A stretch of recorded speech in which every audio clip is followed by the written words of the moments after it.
पिछले वीडियो में हमने पढ़ा था विद्युत फ्लक्स। विद्युत फ्लक्स से रिलेटेड आज हम पढ़ने जा रहे हैं गॉस की बहुत ही इंपॉर्टेंट थ्योरम। गॉस की थ्योरम कहती है वायु या निर्वात में विद्युत क्षेत्र में स्थित किसी बंद पृष्ठ से, वायु हो या निर्वात, निर्वात जहां पर वायु भी ना हो, में स्थित किसी बंद पृष्ठ से। सबसे इंपॉर्टेंट ये चीज है कि हम बंद पृष्ठ को समझे। बंद पृष्ठ क्या होता है? जैसे मेरे सामने ये वस्तु है, तो ये जो पृष्ठ है ये बंद पृष्ठ है। जैसे थोड़ी देर के लिए मैंने बनाया एक व्रत। हम कहेंगे कि व्रत भी बंद है, परंतु व्रत जो है वो बंद पृष्ठ नहीं है, वो खुला पृष्ठ है। उसके लिए क्या होना चाहिए? गोला यानी गेंद जो होती है वो एक बंद पृष्ठ होता है।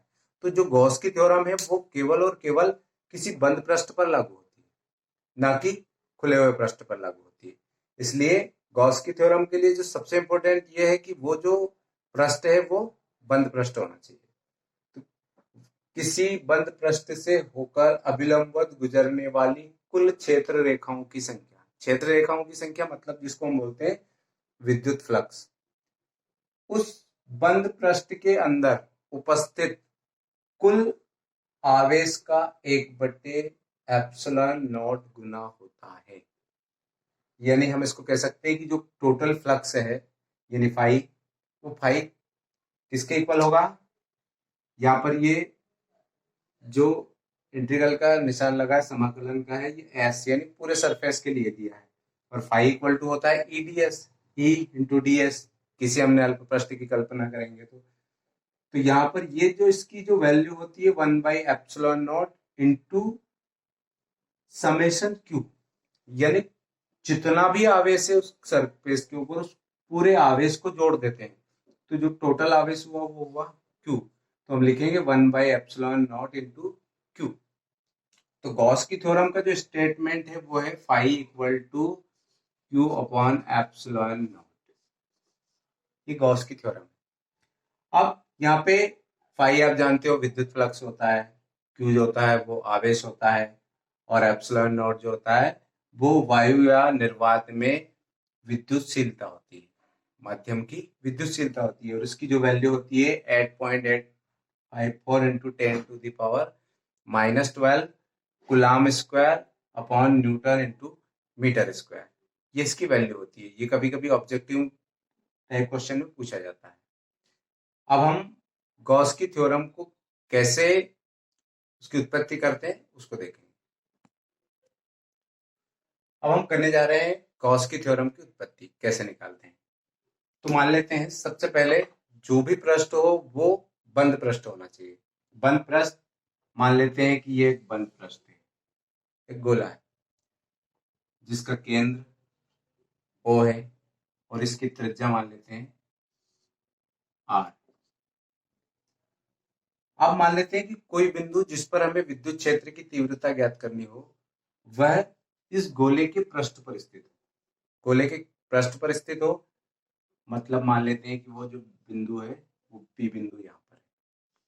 अब हम कल्पना करते हैं कि ये जो गोले का जो पृष्ठ है इसको हमने छोटे छोटे टुकड़ों में डिवाइड कर दिया। एक अल्प पृष्ठ की कल्पना हमने यहाँ पर कर दी।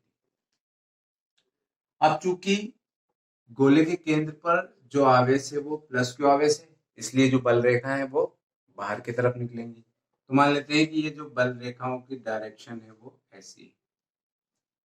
अब यहाँ पर हमने एक छोटे से अल्प पृष्ठ की कल्पना की है। मान लेते हैं कि वो अल्प पृष्ठ है ds, यानी पूरा जो इसका सरफेस है उसको हमने s माना। तो हम छोटे से अल्प पृष्ठ की बात करेंगे तो अल्प पृष्ठ जो होगा वो ds होगा। तो इस ds की डायरेक्शन देखना है आपको। यहाँ पर आप देखोगे तो इसकी डायरेक्शन ऐसे, इसकी डायरेक्शन ऐसे, इसकी डायरेक्शन ऐसे। तो यहाँ पर जो पॉइंट है जिस पर हमें विद्युत क्षेत्र की तीव्रता ज्ञात करनी होगी उसकी डायरेक्शन भी ऐसे होगी। यानी विद्युत क्षेत्र की दिशा और एरिया वेक्टर की दिशा, दोनों की दिशा कैसी होगी? एक समान होगी। तो हम लिख लेते हैं कि माना वो केंद्र का एक गोला है जिसकी त्रिज्या r है। माना ओ केंद्र तथा आर त्रिज्या का एक गोला है। ये ओ केंद्र तथा आर त्रिज्या का एक गोला है। इस गोले के केंद्र पर एक बिंदु P स्थित है। गोले के पृष्ठ पर स्थित बिंदु P पर। अब इस गोले के केंद्र पर एक बिंदु P स्थित है। इस बिंदु P पर हमें विद्युत क्षेत्र की तीव्रता ज्ञात करना है। बिंदु P पर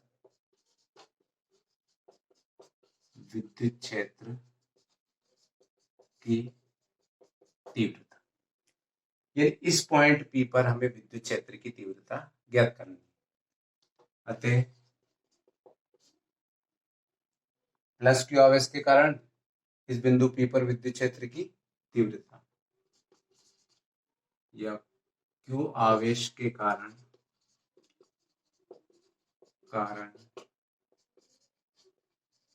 बिंदु P पर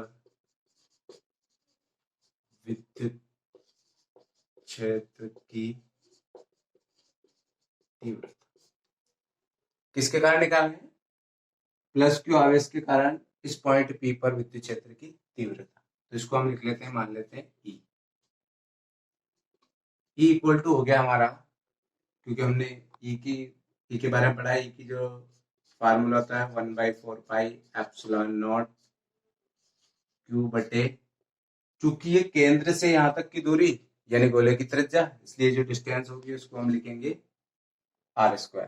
अब इसकी जो डायरेक्शन है यानी विद्युत क्षेत्र की तीव्रता की दिशा जो है वो ऐसे है, यानी O से P की ओर। तो हम यहाँ पे लिखेंगे OP के अनुदिश या OP की दिशा में।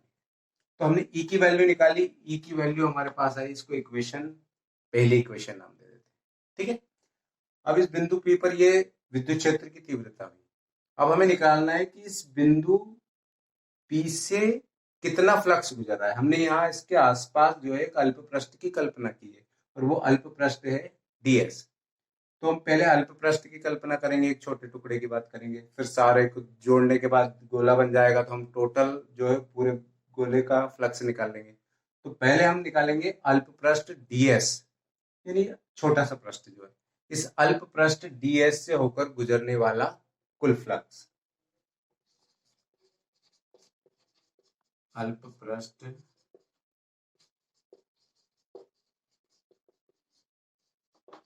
गुजरने फ्लक्स, चूंकि ये पृष्ठ अल्प है इसलिए इससे जो गुजरने वाला जो फ्लक्स होगा उसकी मात्रा भी कम होगी, इसलिए हम इसको लिख सकते हैं D phi equal to D phi. क्योंकि फाई बराबर क्या होता है? E into D S. तो इसको हम लिख सकते हैं E इंटू डी एस। अब बात करते हैं कि E और डी एस के बीच में कितने डिग्री का कोण बनेगा। तो डी फाई इक्वल टू हम इसको लिख सकते हैं E डी एस कॉस। अब E यानी विद्युत क्षेत्र की तीव्रता की डायरेक्शन भी ऐसे है, और यहाँ पे जो पृष्ठ है उसकी डायरेक्शन भी ऐसे है, यानी दोनों के बीच का जो एंगल बना वो कितने डिग्री का बना? 0 डिग्री का एंगल बना। तो यहाँ पर इसको क्या लिखेंगे? E D S cos 0। तो डी फाई इक्वल टू क्या हो गया आपका? ई डी एस, क्योंकि कॉस 0 इक्वल टू 1 होता है। तो यहाँ पर डी फाई इक्वल टू हो गया ई डी एस। ये किसके लिए निकाला हमने? डी फाई की वैल्यू निकाल ली। अब हम बात करते हैं डी फाई इक्वल टू हुआ हमारा ई डी एस। ई की वैल्यू हमें पता है, ई की वैल्यू हमने पहले इक्वेशन से निकाली थी। तो डी फाई इक्वल टू हो गया ई की value 1/4 pi epsilon naught Q upon R square, और ये हो गया डी एस। चूंकि अभी जो हमने जो फ्लक्स निकाला है वो फ्लक्स निकाला है इस अल्प पृष्ठ के लिए। अब चूंकि हमें किसका चाहिए? इस पूरे गोले का फ्लक्स चाहिए। तो पूरे गोले का फ्लक्स निकालने के लिए हमें क्या करना पड़ेंगे? ऐसे बहुत सारे छोटे छोटे अल्प पृष्ठ इसके ऊपर बने हुए हैं, हम सारे अल्प पृष्ठ को क्या करेंगे? जोड़ देंगे। तो फिर इससे हमें क्या प्राप्त होगा, टोटल फ्लक्स प्राप्त होगा।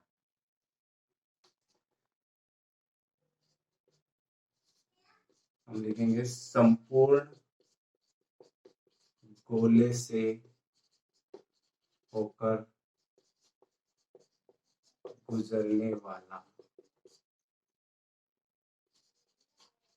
कुल फ्लक्स। कुल कितना फ्लक्स इससे निकलेगा, क्योंकि ये जो फ्लक्स निकल रहा है वो फ्लक्स किससे निकल रहा है, एक अल्प पृष्ठ डीएस से। ऐसे बहुत सारे टुकड़े हैं इस पृष्ठ के, तो इनसे निकलने वाला जो टोटल फ्लक्स होगा उसको निकालेंगे हम। तो कुल फ्लक्स यानी जो हमारा फ्लक्स है डी फाई, इसको हम क्या कर देंगे, इसको हमने समाकलित कर दिया, क्योंकि यहाँ पर जो इंटीग्रेशन होना है या समाकलन होना है वो किसका होना है, एक बंद पृष्ठ का होना है, इसलिए हम इसको ऐसा लिख देंगे। यहाँ पे दो ऐसे साइन, यानी समाकलन का ऐसा निशान होता है, परंतु यहाँ पर जो समाकलन है वो कैसा है, बंद पृष्ठ के लिए कर रहे हैं, इसलिए हमें यहाँ पे ऐसा निशान लगाना पड़ेगा। तो ये हो गया डी फाई, इसकी वैल्यू पुट करेंगे हम। डी फाई की वैल्यू हमारे पास है 1/4 पाई एप्सिलॉन नॉट क्यू बटे आर स्क्वायर, और ये हो गया आपका डी एस। तो यहाँ पर ये जो वैल्यू है कांस्टेंट वैल्यू, सबको हम बाहर निकाल लेंगे। बचा हमारा 1/4 पाई एप्सिलॉन नॉट क्यू बटे आर स्क्वायर।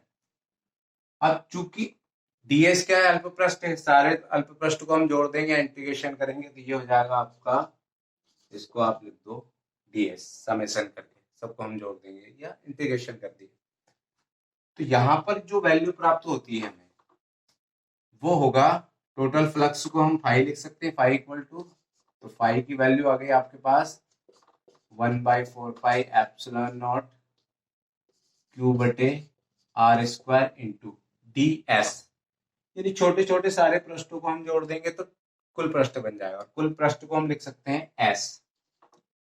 एस मतलब गोले का पृष्ठ, तो गोले का पृष्ठ, गोले का पृष्ठ क्या होता है, गोले का पृष्ठ equal to 4 pi R square, इसका फार्मूला होता है।